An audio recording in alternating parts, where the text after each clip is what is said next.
try to do something that's never been done in a place that deserves it.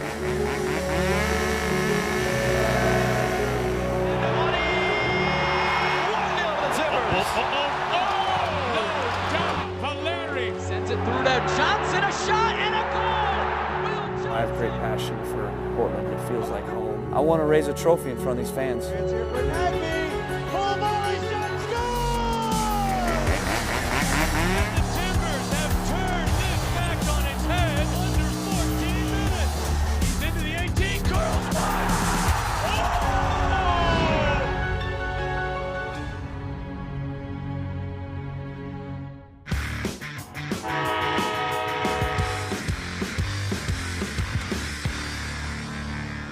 You talk about going to the single pivot, and that's one defensive midfielder, and that would be Diego Chara, allowing you and allowing Caleb Porter to do that. He was named the Supporters Player of the Year, got the belt on Sunday, second time in his career here in Portland. Did you agree with that decision to give the belt to him? Yeah, I do. I think if there's been a guy from game 1 to game 34 that has performed consistently well and done some amazing things, it's Chara. We caught up with Diego Chara earlier this summer and found a guy who's really found his comfort zone in his 5th year here in Portland and becoming fluent in English, and has really kind of found his home and his place here in Portland.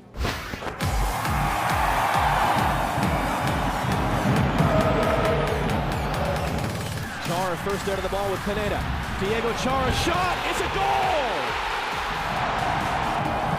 Move for Chive into Addy, and again it won't stick. Chara taking over though. And here is Barrios. Loses out to Diego Chara. Adi springs Chara. He's in the 18. He scores! So now can you do it with the negative, the not as blank as? So kind of reverse their positions. Okay, the silver ring is not as expensive as the gold ring. Great. Very good. Okay, and it's expensive. Expensive. Expensive. Expensive. Good. Very good. Diego is so self-motivated. He's worked out of his book by himself, and he's a perfectionist, so he really works hard to get everything just right. You want to try it? The number 1? Yeah. She says she's no. Seashells by the seashore. Good. That's hard, isn't it? Yeah. And it's the difference between the sh and the s.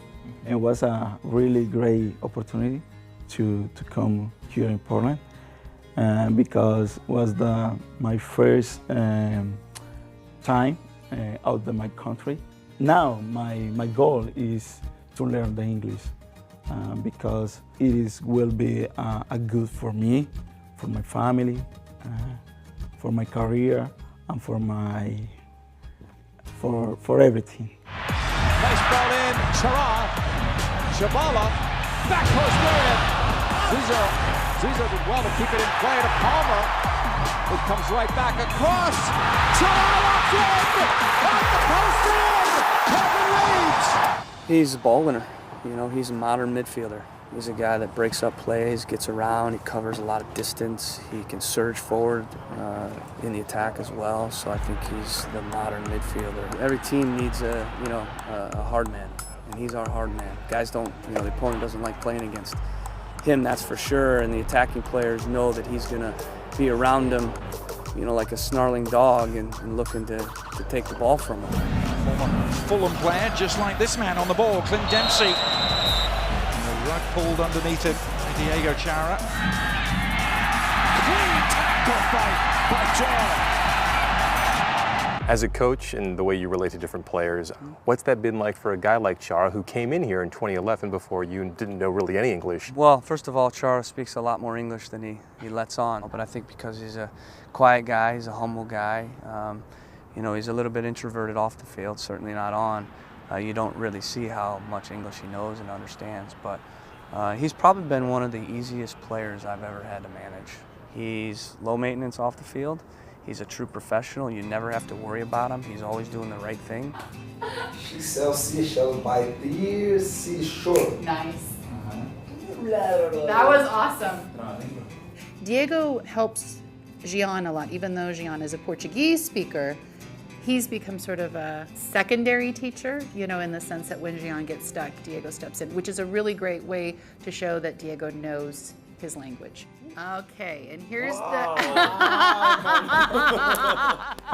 think in my future, I don't know if when my career ends, I go back to Colombia. I don't know, because my daughter is grow up here. What in your life are you most grateful for? So to be grateful means you are thankful. For me, the moment when my daughter is born. Yes. Yeah. Yeah. That moment. That is an amazing Yeah. moment. Vamos a jugar. ¿Qué quieren jugar? ¿Qué quieren jugar? How do you chart progress with your students like Diego, and what would you view as the ultimate goal, or a time where you say, okay, you don't need me anymore? You're done. Yeah, well, it depends a lot on what Diego's personal goals are for his language. He is eventually going to take a citizenship test, and that is tough. Not only just the knowledge, but the language on top of it. Queso? Cheese? Are you moving towards the idea of citizenship? Yeah, maybe in 2017 will be citizenship. Again, it's a good opportunity for me and my family.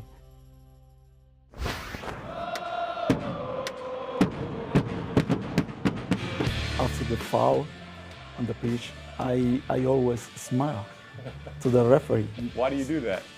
Might be harder to help you though. Yeah, you don't need me, do you? Easy.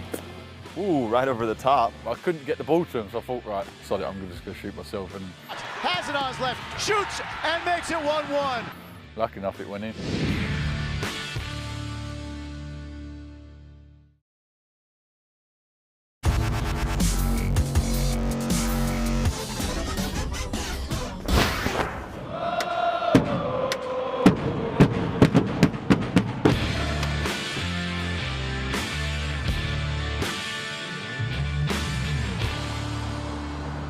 So much of this season was wrapped up in how come this team isn't scoring goals? You got to score more goals.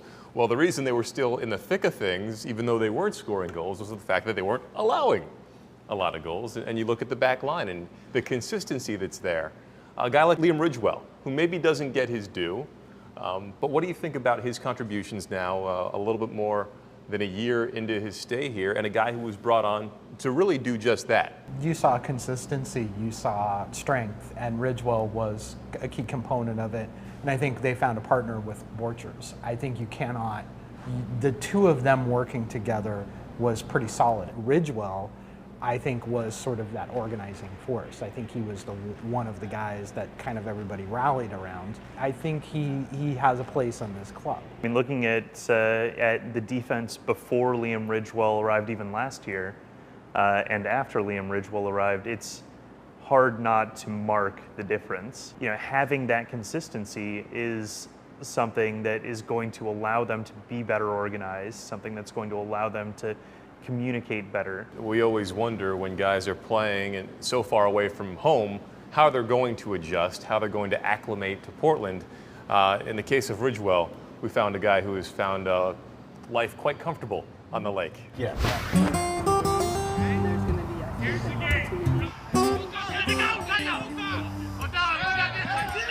With the accent, there's a lot of times where I'm like, all right, first of all, you need to slow it down. And second of all, what in the heck is this? Yeah, when I first come here, back home, it was like, if you got the ball in the face, it's like in a boat race. They rhyme words that mean another word. So you say you got it in a boat. Could be like the yield, and you'd be like, what's the yield? The yield like the field. So they were like, boat race, boat, what's that? And I was like, right, boat race face. It makes no sense, but it rhymes with a word that does make sense. They didn't really comprehend on that one, really.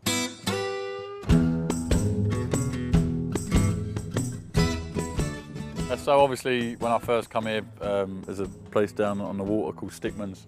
The gaffer brought me down there. They showed me downtown. Who's the gaffer, by the way? The gaffer's Caleb. Okay. So back home, we call him the gaffer. I was a bit fed up with things back home and not enjoying my football, and I wanted to come here and just literally open minds, open eyes, and just see it for as it was. And you know, there's no better place, you know, that you could be if you're away from home to live here and be a part of the MLS. So everybody around here has American flags. So when my dad first came, he was like, right, we need to get our own English flags. We came out one evening. So you didn't think you could be able to pull it off? We weren't too sure how people would respond. No one's burnt them yet. So when we had the 4th of July party, Jack Dewsbury and his girls brought over American flags, and Nat brought over a big American flag, and they stuck it straight on the top up there, just to wind me up. You know, I want to live on the lake. You know, you need a boat on the lake. Everyone else has got one, so I said, look, I want a boat. And so I assume you'd never owned a boat before, right? Never. Never. I've never even owned, never even driven one or anything. A lot of other people have got these master crafts, so they wakeboard and you don't do that? No, ski off it. No, we're not allowed. Insurance reasons, we're not allowed that's to. Right. We're not allowed to partake. So literally, that's all I said to him. I said, I just want it just to go out there, drop the anchor, and just chill.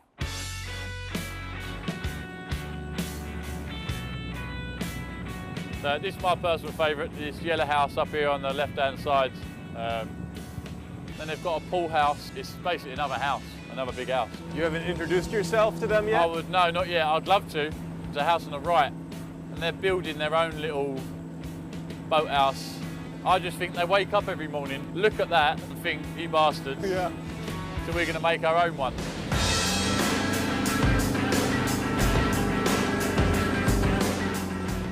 Yeah, so here's another special one. Yeah. Where you've got the drive-in boathouse. Look at that.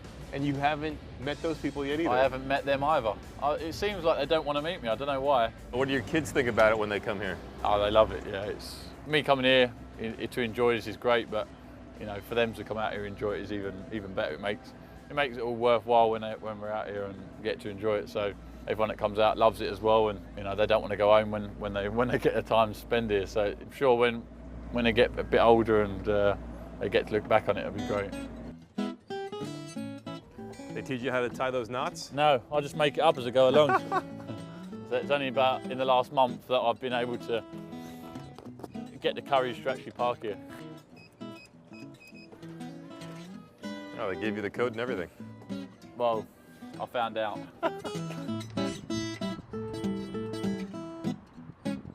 So you got right there, Liam, the bee's knees. Bee's knees, yeah. Strong ale with honey. Strong ale with honey is always, I mean, compared to back home, that's very strong. It's a bit naughty. Normally beer at home is just normal, so a Heineken or a Carlin or, Christ, you want to be a bit fancy, have a Guinness or something. But as soon as you come here, you get a menu of different stuff. And luckily enough, they tell you all the percentages and hops. The ABV, the IBU, the whole deal. Yeah. Before, I didn't even take any notice, but now, you know, I'm asking, do you have more hops in it, and is it hoppy and stuff like that, you know. Has it on his left, shoots and makes it 1-1. What a goal from Liam Ridgewell. The DP tag of the everywhere your labels is a big expectation. I've always played in the Premier League, and you know, to play in front of these lot, you don't realise you're going to get that kind of support, and it's been great.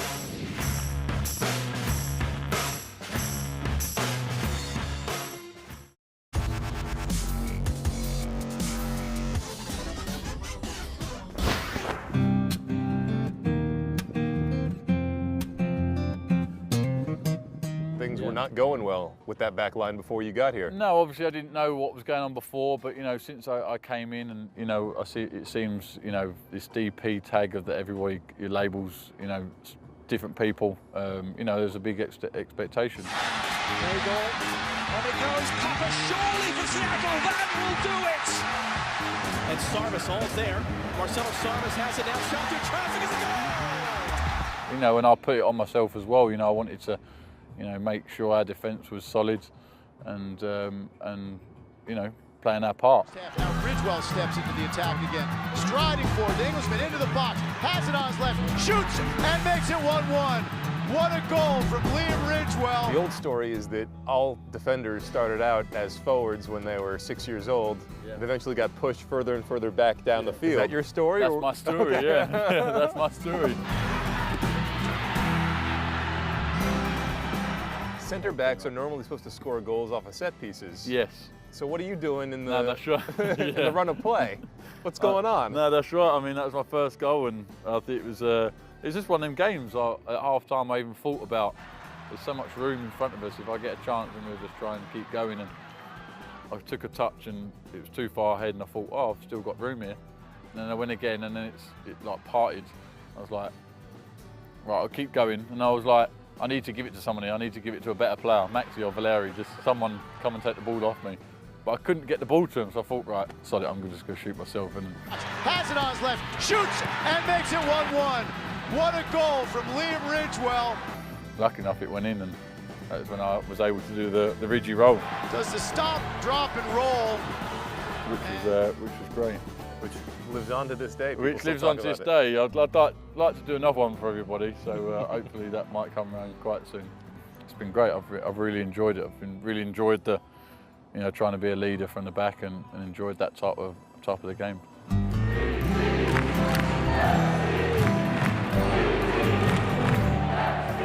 I've never seen banners like that before. I've seen them in Germany. They do like big banners like that and Champions League games and things like that, but never a normal league game. And I didn't play in the Seattle game at home this year, but I was lucky enough to watch and see the banner go up and properly take it in, and it was quality. I played in a lot of derbies, Aston Villa, Birmingham, Aston Villa, West Brom, and they're the type of games that I compare it to. But we get that every week. Back home it was 2 games a year. We get it every week, day in, day out at Providence, and it's great. I really look forward to playing in front of them, and when we score, they erupt. And when we come out, they erupt. Someone makes a tackle, they erupt. Chara taking over though. It's great. I've always played in the Premier League, and to play in front of these lot, you don't realise you're going to get that kind of support, and it's been great. So we'll count on you for the 20-year reunion. That'd be of perfect. The MLS Cup team of 2015. There you go. That would be fantastic. I'd love to be able to do that. That's for sure. I don't know if my knees and legs will be able to cope with the AstroTurf by that time, but hopefully the grass will be in, then it'll be a little bit more easier.